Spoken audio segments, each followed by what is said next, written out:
my fellow countrymen, people of the Republic of the Philippines, ay alam mo kibungan ng English ko, ha? Kay to tell you the truth and nothing but the truth, I did not finish high grades. Wa ko makatapos og taas nga grado. I only finished low. Very low. Elementary review ko. Because my parents are very poor. And the occupation of my parents is only iron steel. My mother ironed the clothes aron may makakaon. And my father still mangawat aron may makasudan. And my house is very small. Only made of coconut leaves. Complete with appliances. Dito sa bahay, ano ko'y 20 kabok electric iron, napo kabok electric stove, doon ako'y rice cooker na muluto mais, o gingon man, electric fan, 20 kabok, kung kamong tanan mo ito sa bahay, huwag magbahay ninyo, kamong tanan, makalingkod sa akong electric chair. Usa ko ka mananagat sa amo. Ang akong pangita, managat lang kada adlaw. Kada buntag, ang among bahay dool man sa parula, mamasul ko. O niya, naman ko'y pasol, ang akong paon ka ng hipan-hipan. Di may usagad lang away hipan-hipan sa baybayon, otong nipalit ko buwat putput, amoy akong ipaon sa akong pasol. Karon sa diyan na ang buwan putput, bugsay ko sa sakayan, pag-abot sa parula, ikuha din ako ang pasol, gibutangan ako upaon nga buwan putput. Karon ako din kitsa, pag-kitsa na ko, tukob na yun. Kaya pwede ba nagana isda sa parula? Pagbira na lang na, pagbira na ko, taga na lang, wala buwan putput. Marok yung mga isda sa parula. Ang paon ray gikaon pero iluwa ang taga.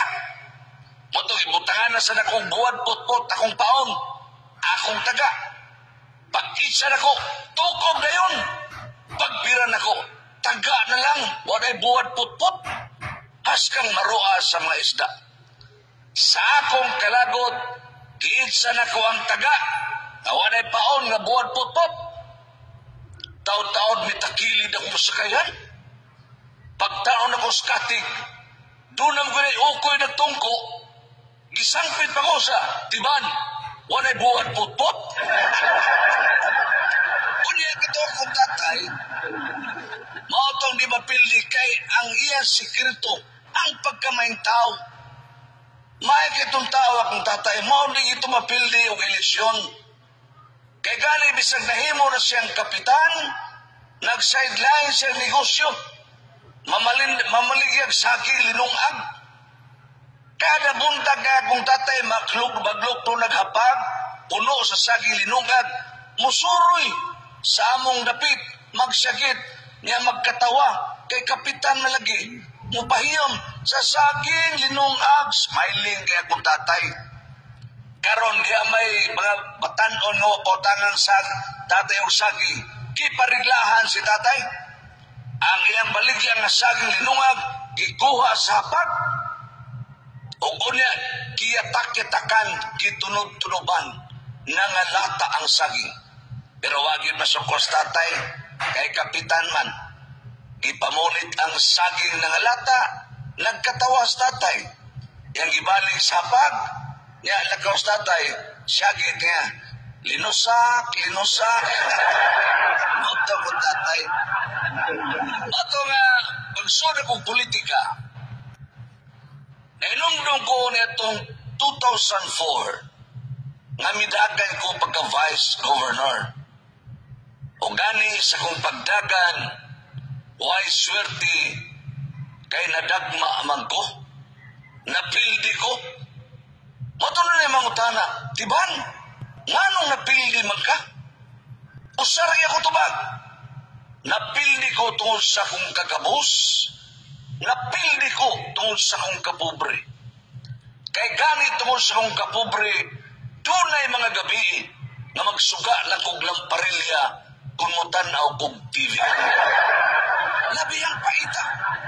Ito akong tatay, mamuhat lang tog lungon.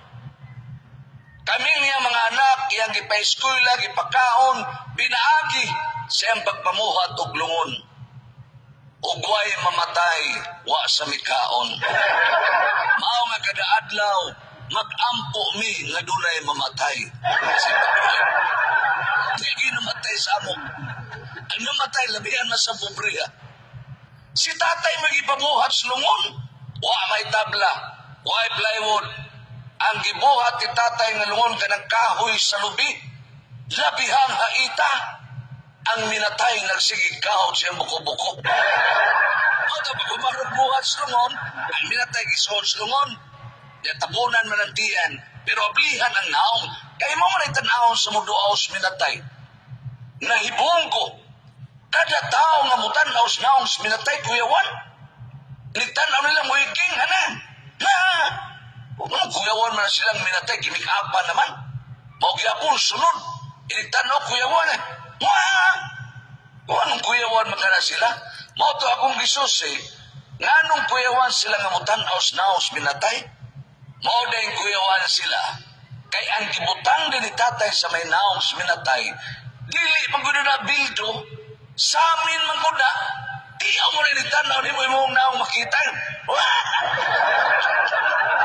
Moto ako tatay. O niya, pagabot sa 2007, midagan ko pagbalik pagka-board member. O sa akong pagdagan, nabiyang paita, kay independente na sa kong solo-solo nga kampanya. Mular kag kadlawon, muulig kadlawon, askang kapuya. Iyahay na lamig takilid og sa kong asawa. Wa naging mahimo. May pasianhing Irni Baron, doon na pa'y lagay ng panahon. Ako, ni ay lagay, wa naging panahon. Mao ni gabi, nawa na dyan kong katortsak. Gimahayan ko ning ako. Lisuod ko sa banyo.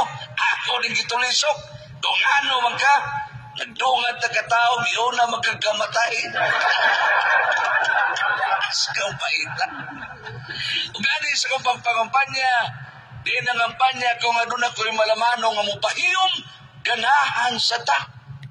Di ako'y nalamano nga nagkusmo ng naong, kuyawan uta. Di ako'y gilamanong kinsulto ko. Gingnan ko, tiban, kinsa na imong kuyog. Ikaw ako ning asawa.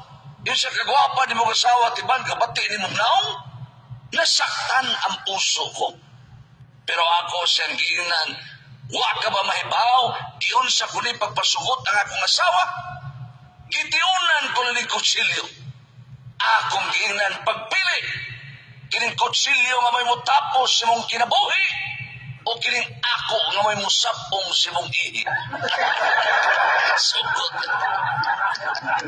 Okay? Pero, Ning Tumura, ako nang ihatag ka ninyo ang inyong gipabot, ang nabantog sa Kabisayan ng Mindanao, si Goliath o si Gilly Gilmar.